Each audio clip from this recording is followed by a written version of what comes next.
Isaías, capítulo número 6.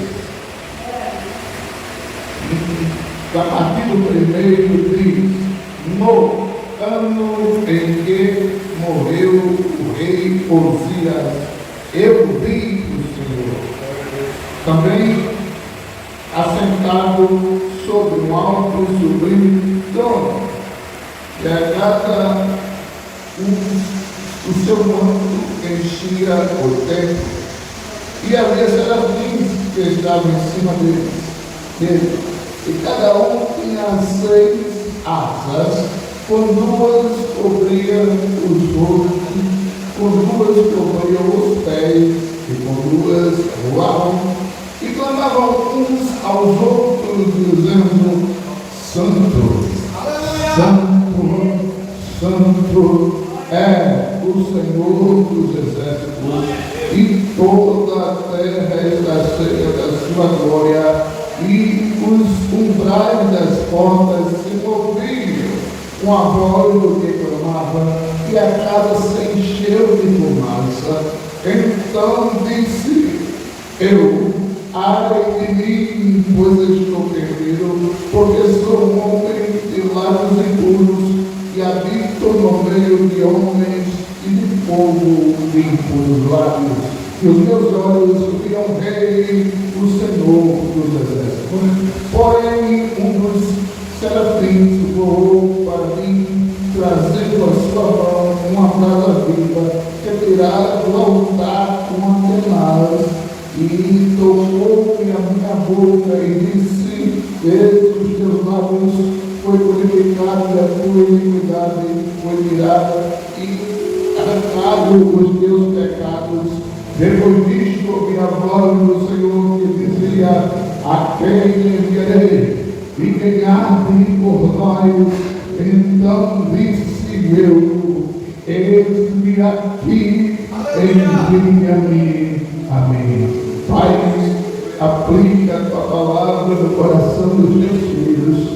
Senhor, que o Senhor seja sempre o magnificado, exaltado, o engrandecido, o adorado, o aplaudido para todo sempre. Pai, em nome de Jesus, recebe toda a honra, toda a glória e toda a adoração do teu povo para todo sempre. Amém. Pode sentar, amados.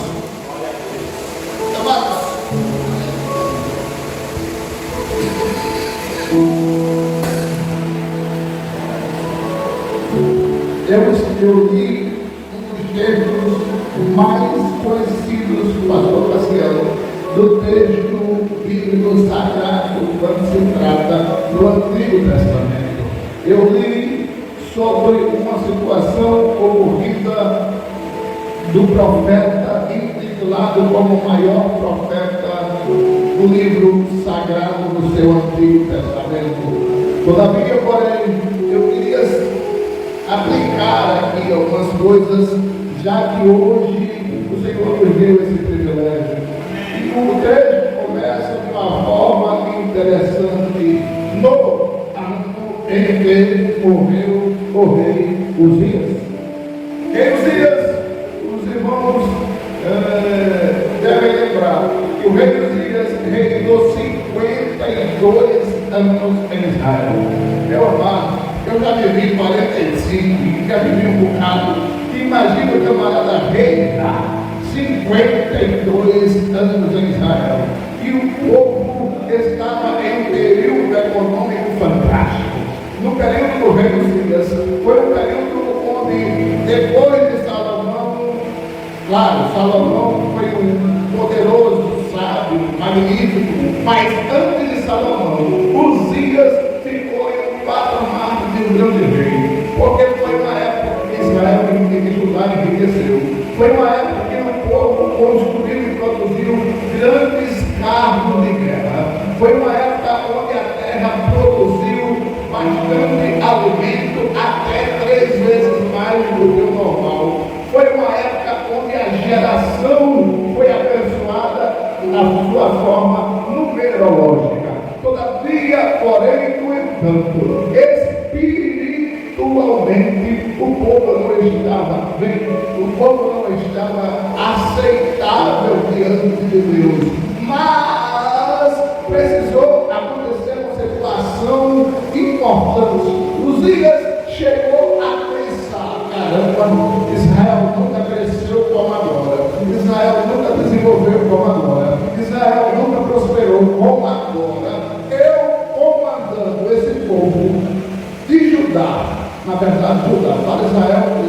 Judá. Todavia, eu, comandando esse povo de Judá, estamos prósperos, estamos ricos, somos poderosos. Mas agora nasce uma enfermidade no rei Uzias, uma lepra na testa de Uzias. E havia um padrão, uma regra, que todo leproso era afastado do rol de convivência do povo de Israel. Saiba, meus irmãos, quando Uzias se vê sem trono, sem coroa, sem poder e leproso, pouco tempo depois ele morre. Todavia, porém, Isaías, você, seu primo, vivia mordomicamente no palácio, vivia de forma confortável, vivia de forma plausível e muito sossegada. Foi nesse período aí, quando o rei Uzias morre, que o Senhor se revela a Isaías. Em outras palavras, Jeová está dizendo: ei, Isaías, quem está no trono não é Uzias, porque ele já morreu. Quem está no trono não é a Síria que estava crescendo. Quem está no trono não é outro rei. Eu vou revelar para você, Isaías, quem está no trono, quem tem glória, quem tem poder, quem tem autoridade, quem tem unção, quem manda em tudo, quem faz a terra tremer e o céu se encher de glória. Eu vou mostrar para você, Isaías, quem sou eu. A pergunta que eu faço hoje, enquanto eu prego, é: o que precisa morrer em mim para que o Espírito Santo se revele, para que Deus se revele de uma forma expansiva, de uma forma nostálgica, de uma forma poderosa, a ponto de eu contemplar as minhas estruturas tremer, os meus alicerces tremer, as minhas bases tremer. E hoje à noite eu digo aqui na Nevada, Antônio Luiz: Senhor, o que for preciso morrer em mim, que morra, para que a tua glória apareça. Eu fico feliz quando eu sei, quando eu entendo que quanto mais eu preciso de Deus, eu busco a Deus, eu corro atrás de Deus, mas ele diz: achegai-vos a mim, e eu chegar-vos-ei a vós. Meus amados irmãos, então Isaías sai do palácio, Isaías sai do conforto, Isaías sai da mesmice, Isaías sai do luxo, Isaías sai das estruturas reais.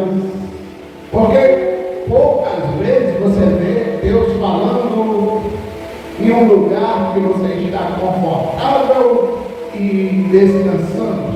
Poucas vezes você vê Deus falando em um lugar onde você está relaxado. Mas, pastor, onde foi que Deus falou com Samuel?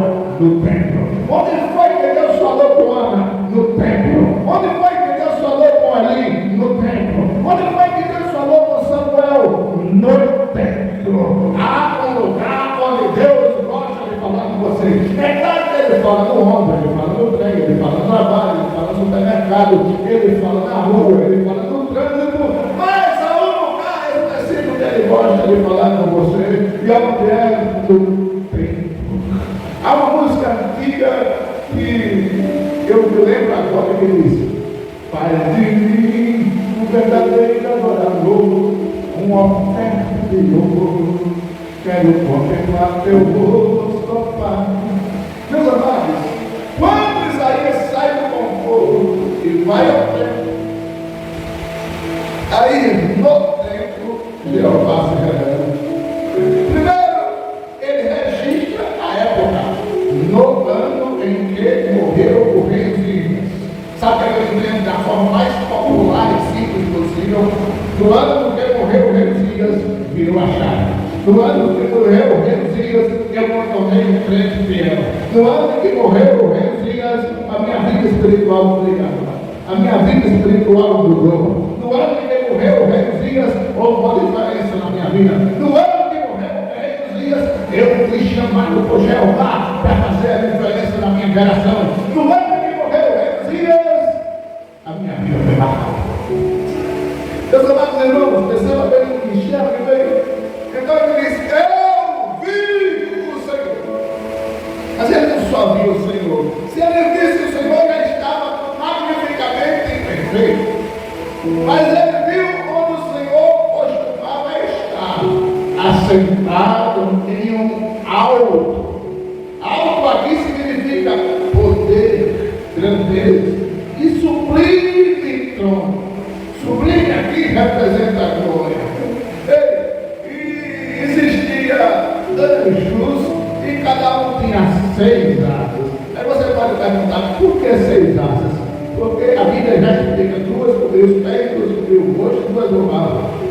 2 cobriu os pés, porque os pés precisam estar cobertos para entrar na presença de Deus, significa pureza.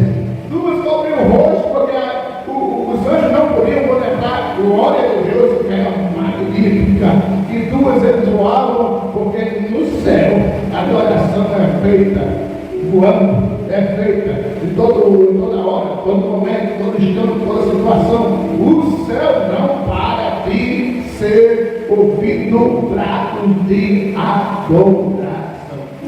Eu disse na igreja, lá onde a gente trabalha, a semana passada, que crente que gosta de não ter barulho, crente que não gosta de zoada, crente que não gosta de glória, crente que não gosta de adoração, eu vou dizer a verdade. Aqui não tem não, lá no céu não. No céu não é um lugar ideal para você. Porque o céu é um lugar barulhento. No céu é um lugar onde o Senhor não para de ser adorado, onde os anjos não cansam de adorar.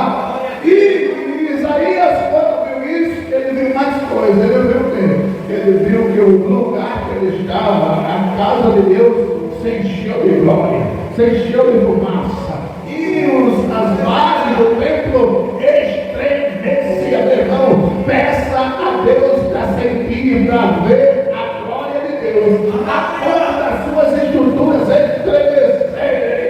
Porque quando elas estremecerem, é sinal que você vai ouvir a voz de Deus bradando no seu ouvido, falando alto. O que bradou no ouvido de Isaías foi a voz de Deus em último som.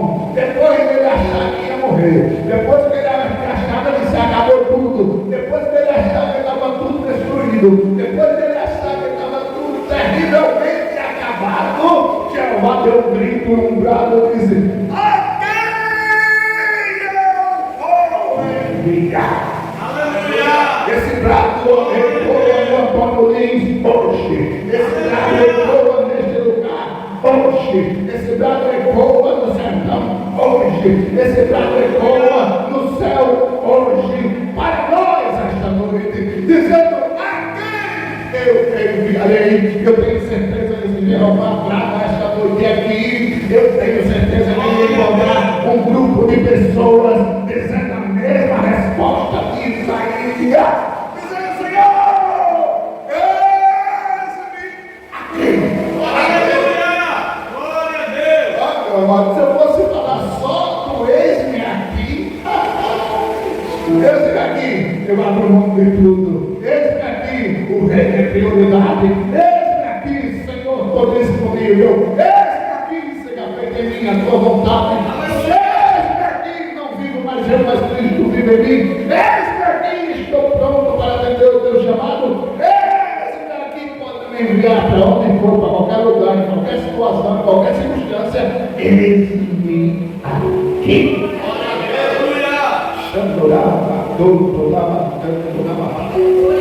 Meu amado irmão, quando você pensa que você está em uma situação calamitosa, quem de nós nunca perguntou a Deus: Senhor, eu acho que o Senhor desistiu de mim, eu acho que o Senhor não está me escutando mais, eu acho que eu não tenho chamado, eu acho que eu não nasci para isso, eu acho que eu não estou pronto.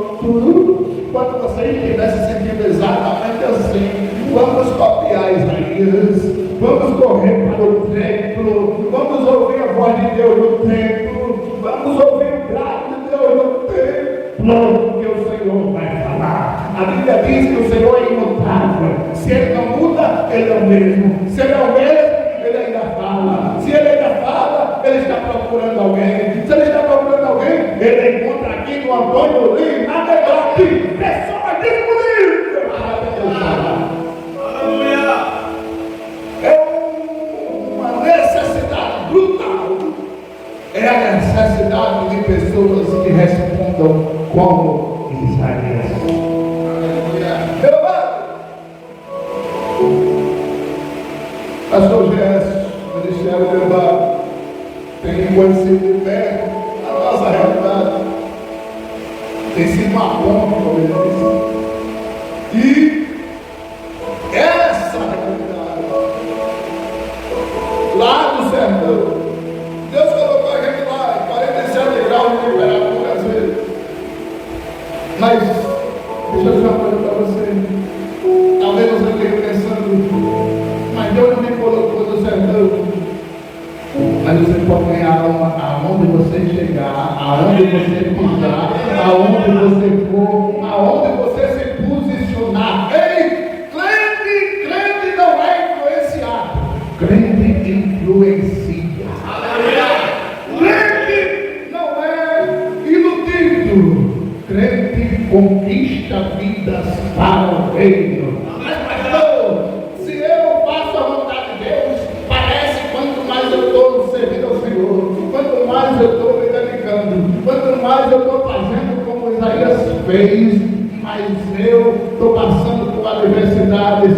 Ei, é desse jeito. Quanto mais você se aproxima do reino e do reino, Satanás se ira contra você. Mas é melhor você ter Deus como amigo do que Satanás como seu amigo. Faça raiva dele. E a melhor forma de você fazer raiva a Satanás é ganhando almas, é arrancando vidas da mão de Satanás para o reino dos céus. Declare com a sua boca, com o seu coração, com a sua mente: eu não aceito um parente meu fora do reino. Eu não aceito um parente meu fora do céu. Eu não aceito um parente meu indo para o inferno. Eu não aceito. Faça propósito e você vai impactar a partir da sua família, do seu bairro, a partir do seu bairro, a sua cidade, a partir da sua cidade, aonde você pisar. Você é uma bomba atômica do Evangelho que irá fazer Jesus conhecido em todo o mundo.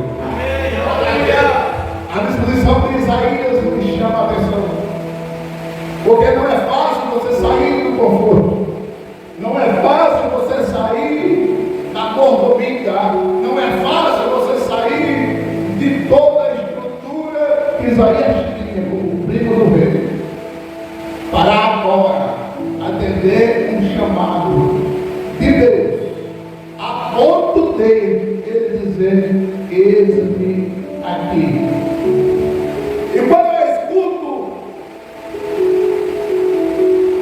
o texto dizer: envia-me a mim, eu faço uma interpretação pessoal. Isaías está dizendo: Deus, não procure outro para enviar, não. Se o Senhor está procurando alguém, eu estou aqui. Aleluia. Se o Senhor quer alguém disponível, eu estou aqui. Se o Senhor quer alguém que faça a obra, eu estou aqui. Aleluia. Há um problema na região que estamos. Se o pastor não tiver, eu não vou. Se o pastor não for, eu não faço. Se o pastor não estiver junto, não vale. Isso não é assim. Ei, o que eu digo para Deus é o seguinte: se o Senhor tiver, eu vou. Se o Senhor tiver, eu faço. Se o Senhor tiver, estamos juntos. Se o Senhor tiver, eu não abro mão para o diabo. Se o Senhor tiver, vamos para cima. Se o Senhor tiver, a vitória é nossa. Aleluia. Isaías tinha tanta certeza disso, que ele pregando o Evangelho para o povo, ele diz no capítulo 59: eis que a mão do Senhor não está encolhida, para que não possa salvar. Se a mão do Senhor não está encolhida e Ele te enviou, Ele te guia. Se a mão do Senhor não está encolhida, Ele te enviou, Ele te orienta. Se a mão do Senhor não está encolhida e Ele te enviou, Ele vai com você. Se a mão do Senhor não está encolhida, está estendida. E se a mão do Senhor está estendida, é para agir na vida de todos aqueles que dizem: eis-me aqui. Aleluia. Deus existe nesses últimos tempos pessoas que abram mão do seu conforto, que abram mão do seu tempo nas redes sociais, que abram mão do seu tempo em compromissos extras e dedique um tempo mais específico e de qualidade para que estejamos prontos para duas coisas. Primeiro, ir ao templo. Segundo, ver a glória de Deus. E qual terceiro? Obedecer o chamado. Glória a Deus. É bom, interessante e importante entender que crente que obedece o chamado. Eu não quero amedrontar os irmãos que eu não estou aqui, está todo treinado. Estou apenas transmitindo a mensagem. Crente que não obedece o chamado.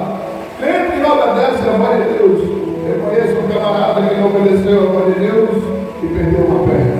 Eu conheço pessoas que não obedeceram a voz de Deus e foi engolido por uma baleia. Eu conheço história de pessoas que não obedeceram a voz de Deus e até hoje clamam: meu irmão e minha irmã, se o Senhor chamou, não pergunte. Se o Senhor chamou, não interrogue. Se o Senhor chamou, não questione. Se o Senhor chamou, não diga não. Se o Senhor chamou, aprenda com Isaías. Eis-me aqui. Aleluia. Eu queria muito pegar tranquilo como o pastor Gerson, não consigo. Meus amados, eu queria refletir um pouco com vocês, né? Estou terminando. Se nós entendemos o chamado, e às vezes fazemos como a seguinte situação: Senhor, eu sei que o Senhor me chamou, eu estou aqui, mas eu não sei para quê, eu não sei qual é o chamado. Eu acho que eu nasci para ficar no banco dando glória a Deus. Abraão, quando recebeu o chamado, no capítulo 12 de Gênesis, ele não sabia nem para onde ia. Deixa eu dizer para você, ele não tinha GPS na época. O Senhor apenas disse: sai. Esta noite ele está dizendo: vai, sai do meio da terra, da tua parentela, da casa do teu pai, e vai para uma terra que eu já sei qual é, mas tu não sabe ainda, mas vai.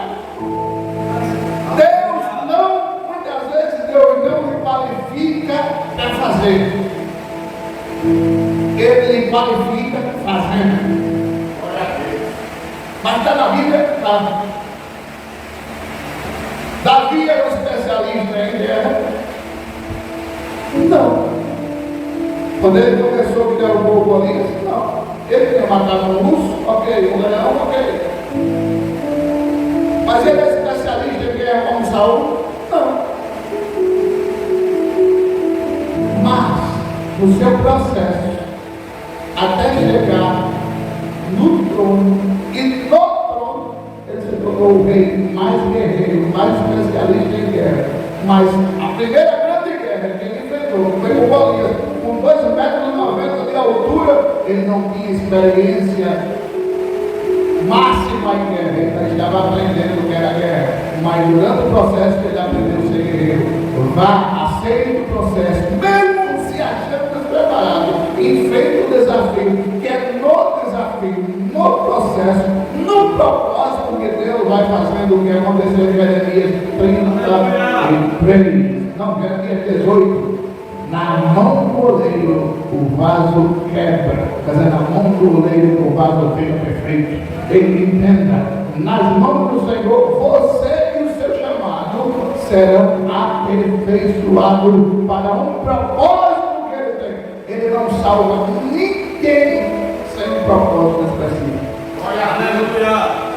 Tenha certeza, você não nasceu para vir aos cultos apenas se sentar aqui e ficar nesse confortante ambiente. Não, você nasceu para um propósito, para um compromisso, para uma missão que alguém com alguma experiência que eu tenho, eu digo para você, se eu tivesse atendido a voz do Senhor lá com 20 anos, eu estava muito mais na frente do que estou hoje.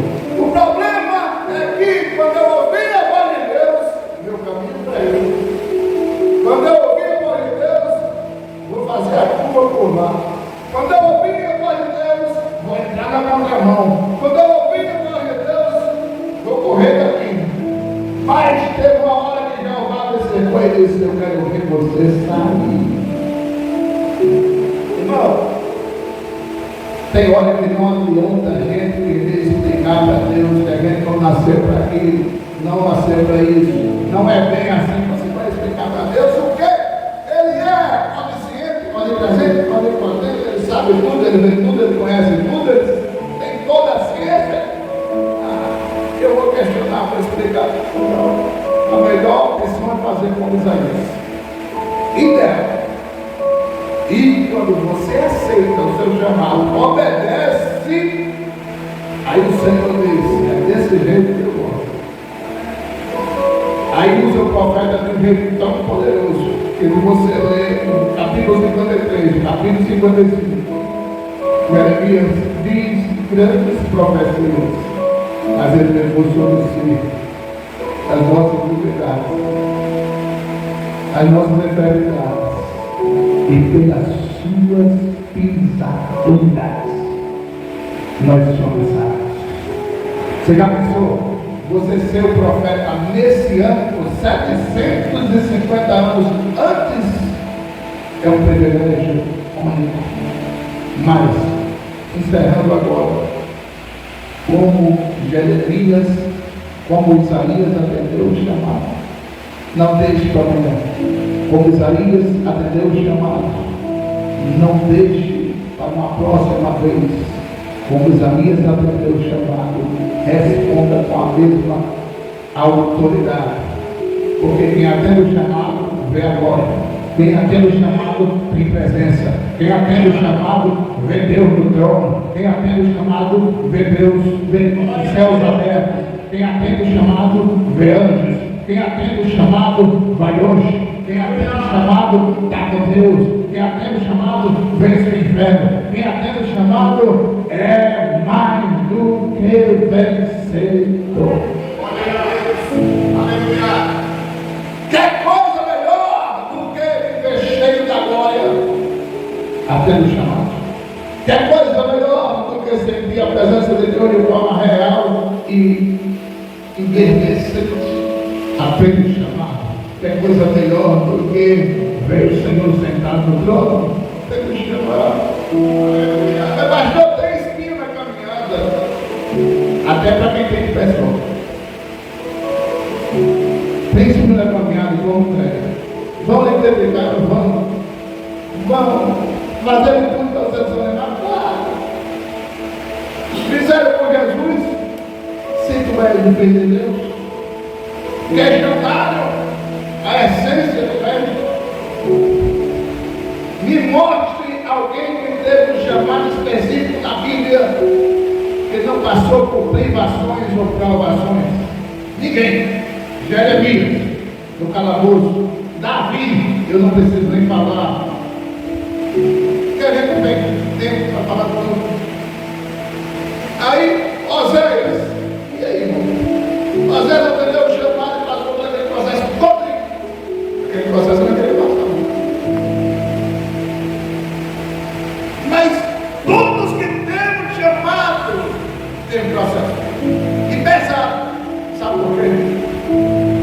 Porque o chamado ele deixa marcas para quando o Senhor quiser você ter as marcas da história do seu chamado. você repousar, de você descansar. Talvez, se você parar, porque tem hora que Deus só quer que a gente pare para a gente chegar no céu. Mas, se chegar o tempo do teu descanso, você diz, eu tenho história do meu chamado. Olha em mim as marcas.